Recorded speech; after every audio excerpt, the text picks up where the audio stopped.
আসসালামু আলাইকুম প্রিয় দর্শক, অন্য মঞ্চের আলাপচারিতায় আপনাদের সকলকে আমন্ত্রণ জানাচ্ছি। গতকাল 25শে ডিসেম্বর বৃহস্পতিবার দুপুর 11:15টায় বিমান বাংলাদেশ এয়ারলাইন্সের বোয়িং 787/8 ড্রিম লাইনার ফ্লাইট নম্বর BG202 তে করে ঢাকার হযরত শাহজালাল আন্তর্জাতিক বিমানবন্দরে এলেন তারেক রহমান। 17 বছর পর দেশে তার এই প্রথম আসার পর কি করলেন? জুতো খুলে দেশের মাটি স্পর্শ করলেন, মাথায় লাগালেন, অনেকটা দেশমাতৃকাকে প্রণাম করার ভঙ্গিতে। এর মধ্যে দিয়ে কি কোনো ইঙ্গিত দিলেন? আপনারা এইভাবে দেখুন। পরে ফেসবুকে একটি পোস্টে লিখলেন, অবশেষে প্রিয় দেশের মাটিতে। বিমানবন্দর থেকেই ফোনে কথা বললেন সরকারের প্রধান উপদেষ্টা মোহাম্মদ ইউনূসের সঙ্গে সবার আগে। তারপর বাসে করে রওনা দিলেন রাজধানীর 300 ফিট সড়কের সংবর্ধনা স্থলে। যে বাসে করে গেলেন তাতে লেখা রয়েছে স্লোগান, সবার আগে বাংলাদেশ। যেহেতু তারেক রহমানের দেশে ফেরার পেছনে ভারত ও আমেরিকার ভূমিকা আছে বলে খবর প্রচারিত হয়েছে এবং তাদের মধ্যে সমঝোতার যে হয়েছে এবং তার কথা ইতিমধ্যে বেরিয়েও এসেছে, তাই বিরোধীদের সমালোচনা ভোতা করতে দিল্লি নয়, ওয়াশিংটন নয়, ইসলামাবাদ নয়, শুধুই ঢাকা ঢাকা এই বার্তা দিতেই এই স্লোগান, সবার আগে বাংলাদেশ। কথায় আছে, মর্নিং শোজ দ্য ডে। সকাল দেখলে বোঝা যায় দিনটা কেমন যাবে। দেশে ফিরে তারেক আজ সংবর্ধনার উত্তরে যে ভাষণ দিলেন সেটাকে একটু কাটাছেঁড়া করা যাক। দেখা যাক যে দায়িত্ব কাঁধে নিয়ে তিনি দেশে এসেছেন, কিংবা আরো স্পষ্ট করে বললে যে দায়িত্ব তার কাঁধে দিয়েছে ভারত ও আমেরিকা এবং তারপরে তারেকের দেশে ফেরা নিশ্চিত হয়েছে, আজ প্রথম দিনে সেই দায়িত্ব পালনের পথে তিনি আদৌ এগোলেন কি না। এই আলোচনা করতে গেলে প্রথমে দেখতে হয় কি দায়িত্ব তাকে দেয়া হয়েছে। সেগুলো প্রথমেই বলে নিই, এ সম্পর্কে কোনো আধিকারিক বিবৃতি তারেক বা ভারত বা আমেরিকার তরফ থেকে জারি করা হয়নি।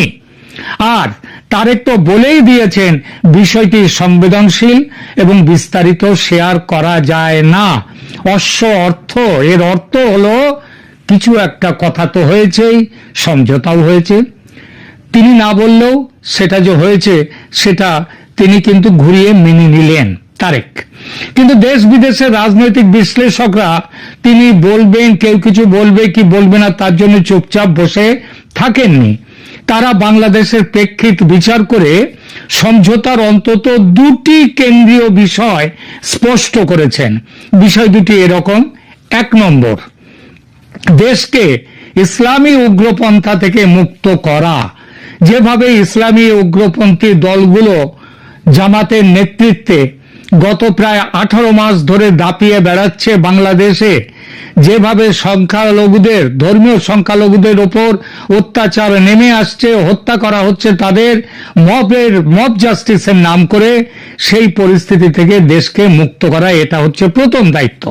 এবং দ্বিতীয় দায়িত্ব, দেশে আইনের শাসন ও গণতান্ত্রিক ব্যবস্থা ফিরিয়ে আনা, অপরাধ ট্রাইব্যুনাল ও তার রায়কে অবৈধ ঘোষণা করা ও এই রায় বাতিল করে গণতন্ত্রের স্বার্থে শেখ হাসিনা ও আওয়ামী লীগকে দেশের গণতান্ত্রিক ব্যবস্থায় পুনরায় যুক্ত করা। এর সঙ্গে কিছু অন্যান্য বিষয় আছে, যথা ভারতের সঙ্গে সুসম্পর্ক বজায় রাখা, ব্যবসা বাণিজ্য, গঙ্গা তিস্তা পানি চুক্তি, এসব বিষয় আছে চীন ও পাকিস্তানের সঙ্গে সম্পর্ক কেমন রাখা হবে সেসব বিষয়। এবার দেখা যাক দেশে ফিরে তারেক রহমান যে বার্তা দিয়েছেন আজ, সেটা কতটা তার দায়িত্বের সঙ্গে মানিয়েছে বা সামঞ্জস্য রেখেছে। দেখুন, দীর্ঘ 17 বছরের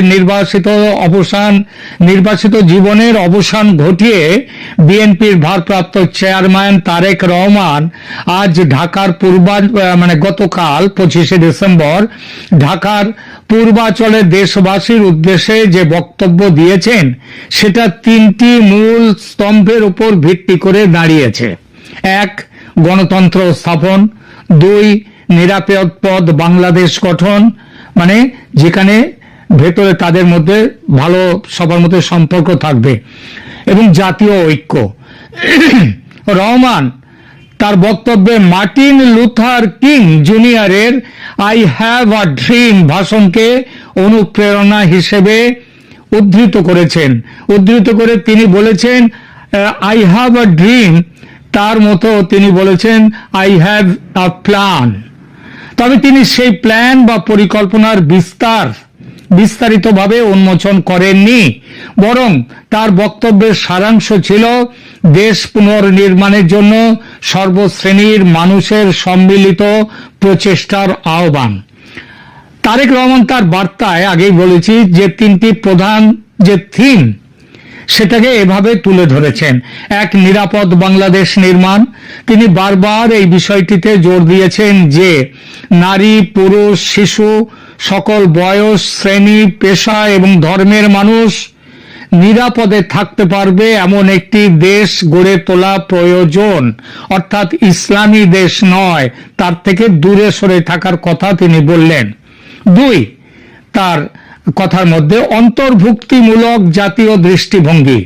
বিশেষভাবে তিনি বাংলাদেশের বৈচিত্র্য স্বীকার করেছেন। পাহাড় এবং সমতলের মানুষ, মুসলমান, হিন্দু, বৌদ্ধ, খ্রিস্টান সকলের সমান অধিকার এবং নিরাপত্তার কথা তিনি বলেছেন। 3 নম্বর, তার আজকের যে থিম গণতন্ত্র, মানে গতকাল যে ভাষণের যে থিম গণতান্ত্রিক অধিকার পুনরুদ্ধার। তিনি 2024 সালের জুলাই আন্দোলন এবং শহীদদের কথা বলেননি, তাদের কথা স্মরণ করে বলেছেন যে আজ বাংলাদেশের মানুষ তাদের কথা বলার এবং গণতান্ত্রিক অধিকারের দাবি তুলছে। এই সম্বর্ধনা বক্তব্যে তারেক রহমান আওয়ামী লীগ বা জামাতে ইসলামের নাম সরাসরি উল্লেখ করেননি বা তাদের বিরুদ্ধে সরাসরি আক্রমণ দাগেননি, যদিও তার আগের বক্তব্য এবং বিএনপির অবস্থান সেটা যেটা বলে সেই বিষয়গুলি সম্পর্কে তার দৃষ্টিভঙ্গি কি সেটা বোঝায়, কিন্তু তারপরে তিনি অনেকটা পথ হেঁটে এসেছেন, এটা মাথায় রাখতে হবে। ইসলামী উগ্রপন্থার বিরুদ্ধে তার অবস্থানটা কি? নভেম্বরে বিএনপির দেশ গড়ার পরিকল্পনা কর্মসূচিতে তারেক রহমান কি বলেছিলেন একটু দেখা যাক। সেখানে জামায়াতে ইসলামীর বিরুদ্ধে কঠোর মন্তব্য করেছিলেন। তিনি বলেছিলেন যারা এখন মানুষের সমর্থন চাইছে, এই দেশের মানুষ তাদের 1971 সালে দেখেছে, খেয়াল করবেন কথাগুলো, তারা শুধু লক্ষ লক্ষ মানুষ হত্যা করেনি, তাদের সহযোগীরা অসংখ্য মা বোনেদের সম্ভ্রম লুণ্ঠন করেছে। আমরা এটি কখনো ভুলতে পারি না। কবে বলেছেন এই কথাগুলো? এই নভেম্বরের একদম শেষে, গত নভেম্বরের। এই অবস্থান যে তার জামাতে ইসলামী এবং উগ্রপন্থা, নাম না করেও উগ্রপন্থা, ইসলামী উগ্রপন্থার বিরুদ্ধে এই অবস্থান তার আজকের বক্তব্যের সাথে পুরোপুরি সামঞ্জস্যপূর্ণ, যেখানে তিনি সর্বধর্মের মিলন, শান্তি ও শৃঙ্খলা বজায় রাখার উপর বিশেষ জোর দিয়েছেন এবং বিভিন্ন আধিপত্যবাদী শক্তির গুপ্তচরদের ষড়যন্ত্রের বিরুদ্ধেও সতর্কতা জানিয়েছেন। আওয়ামী লীগের বিষয়ে তিনি কি বলেছেন? তিনি সরাসরি নাম না নিয়েও আওয়ামী লীগের 15 বছরের শাসনকালে শত শত হাজারো গুম খুন তার কথা উল্লেখ করেছেন এবং 2024 সালের জুলাই আন্দোলনের শহীদদের প্রতি শ্রদ্ধা প্রদর্শন করেছেন। এটা একটা ট্যাকটিক্যাল মুভ। এই বার্তার কৌশলগত তাৎপর্য তাহলে কি? তারেক রহমানের আজকের বক্তব্য 3টি গুরুত্বপূর্ণ রাজনৈতিক সংকেত দেয়। এক, বিএনপির পুনর্নির্ধারণ। বাংলাদেশ জাতীয়তাবাদী দল ঐতিহাসিকভাবে নরম একটি ধর্মীয় দল হিসেবে পরিচিত। জামাত কঠোর ধর্মীয় দল, কঠোর ইসলামী ধর্মের দল, আর বিএনপি নরম ধর্মীয় দল হিসেবে পরিচিত। সংকীর্ণ রাজনীতির দল হিসেবেও এর পরিচয়। রাজাকারদের দল জামায়াতের রাজনীতির সঙ্গে এরা যুক্ত থেকেছে, এদের পার্টনার ছিল। এখন নিজেকে সেই জায়গা থেকে সরিয়ে নিয়ে এসে বিএনপি একটি অন্তর্ভুক্তিমূলক বহুজাতীয় দল হিসেবে